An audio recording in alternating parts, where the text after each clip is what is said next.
Hi, I'm Amanda. I'm an alcoholic and an addict. Hi, Amanda. Hi, I've been through the steps with the help of 4 Big Book Step Study sponsors, Loving Power and groups like this. I'm finished making my formal amends and am practicing steps 10, 11, and 12 on a daily basis to the best of my willingness. And thank you, Denise, for inviting me to speak here. Denise invited me to speak here, full disclosure, one time before, and I forgot. So I'm glad I remembered today. This second half of step 1, when we read, usually there's 1 or 2 lines that stick in my mind.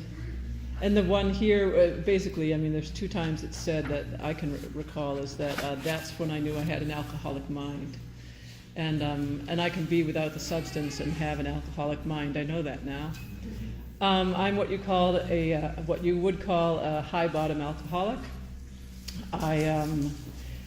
I certainly drank alcoholically at times when I was a teenager, into college, and I was a young mom with 2 little kids in a abusive marriage, and I know now that my ex-husband was not the only source of abuse.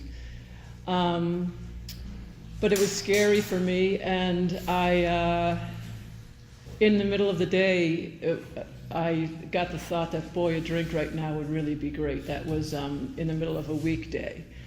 And right away, there was a bigger voice that came in and said, then you won't drink at all. And I stopped, and I never drank again. I tried once, but just a sip, and then I never drank again. But I did go into other substances. And once an alcoholic, always an alcoholic. You know that whatever substances we choose, that alcoholism kills. And that's, so I was an untreated alcoholic from there out until I started this process about 10 years ago, and that's a number of decades. To give you an idea of the insanity, because this is the second half of step 1, the unmanageability is that my first husband, who wasn't my husband yet, you know, when we got in arguments in the car on the highway, and I just felt caged and like there was like I wasn't getting my way mostly, and felt sort of dominated, I opened the car door, and he'd grab hold of me and hold me and then pull over to the side of the road, and that happened a few times. My mother died when I was 20, and I remember going sort of numbly back and forth between rooms, not, and sort of thinking about how to end my life, and I was at a party and blacked out, and I know a friend of mine loaded me into a car with a guy who apparently had car karma and didn't have to stop for red lights in Dorchester. I'm grateful I lived through that one. I blacked out one other time through drinking. Got me into some precarious situations, that could have been precarious if especially young men had been less inclined to, be kind. People I didn't know, and then as a young mom and then putting down that drink but still being alcoholic.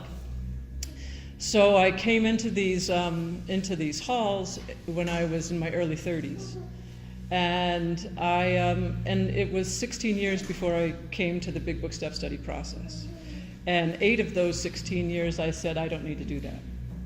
I don't need to do that. I'm not that bad off. I can meditate. I can, a lot of things they said in here. I can read books. I can do this. I can do this. And I just never had to do this process. Then, and in those years, I had 2 little kids, and God bless them. I was thinking about that today as I was reading this. I had a lot of anger, and I reached a place in my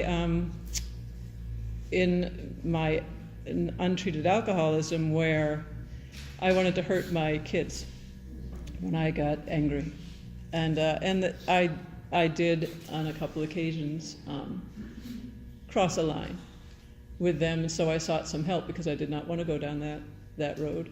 And then I thought, splitting up with my then husband that would solve a lot of things. And it did. It put me in my own self, where I was then responsible for everything that I was saying and doing. And so part of that help was hanging a 25-pound punching bag in my living room, so that when I felt anger, I would take it out on the punching bag. And I did, with a bat. And and then and when I felt like it had to be something that was in private, I had a tennis racket up in my bedroom, and I go up there, shut the door, and whack the bed with that. I had a lot of rage, and that was pretty early on in recovery. Let's see, and fairly also early on in recovery, a few years in, I became suicidal. I was driving down highways thinking about how would it feel just to pull off the road into that cliff. Would that cliff work? Would that one? And I had a friend who had been in program for a really long time, a psychiatric nurse, who I used to call regularly, right? And regularly, on a regular basis, she would say, "You're a very sick woman." So I was going through this divorcing, and it was, I wasn't, I had no tools to handle that. I certainly didn't have the steps the way that, thank you God, I do today. But so she would say, and she said to me on a number of occasions, "You're a very sick woman." And I would say, "Yeah, but," and I'd keep talking, and then it did reach a point where I almost drove straight through an intersection in my car when I had left my kids with the babysitter and just was like, ah, and I was going to, and I stopped, and then I drove to a counselor who I had been seeing, and then with a friend, checked myself into well, she didn't come with me into the hospital. She drove me down. And I was in a psychiatric ward for 4 observational days until they got me stabilized, and then I came out, and then I was without my kids for a couple weeks, it was a while I got myself stabilized. And then I had, it was a long time still before I came to the steps, in that. And, but I don't regret any of that, and it says we will not regret. And I don't. I came to these steps when I was ready to come to them, and not a moment before, because I thought that I could do everything on my own. I was still coming to meetings, not loads of them, but enough, weekly certainly. And so I know, this is basically just about the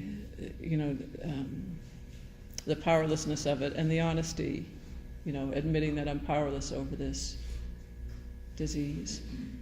So I'm trying to think of, and my mind says, no, you weren't insane at all now from that moment on. I have to work this on a daily basis, and I have plenty of insane times. I have plenty of times when I want people to do what I want them to do, and like a good alcoholic, I have my ways of pushing that on folks. I remarried, or I married a second fellow. I didn't remarry the first fellow, but and have now a teenage son. And when he was young, I found myself, and I have 2 stepchildren, and I found myself within that family acting out, going nuts, emotionally out of my mind. And I was certainly not drinking. I had not been drinking for a long time, and I was not in my other substances. And I was like, oh my God, if this is what recovery is, then forget about it. I think, and that was the moment for me when I realized, to a certain, I still am finding out, and this is, over a decade into this process, and I still am discovering step one. I mean, I guess that's going to happen for the rest of my life. I'm still discovering that, but I just was like, and so I started coming to the meetings then, and I was grateful for not being able to talk, because I had done a lot of talking in my first 16 years in program. I did a lot because I had a lot to deliver to other people, right? Right, when I get up and I have a lot for you to learn about, right, when I share. And so I was grateful for that. And I've got to tell you, it's really in these last maybe 3 to 5 years that I am realizing how powerless I am over this disease. This is a cunning and baffling disease, and I can speak to you about stuff that I practice at home especially that is still diseased, but the facts are that I now have a matrix. I have a process that I go through that says, okay, but that's the fourth step. That's not this part of the first step, and it's important for me that I stay on what it is that we're talking about. So the unmanageability of it, I go through unmanageable moments in my life today. And I have the grace of having this process that I can go through where I can recover from that. It doesn't perpetuate itself and keep going and going and going forever.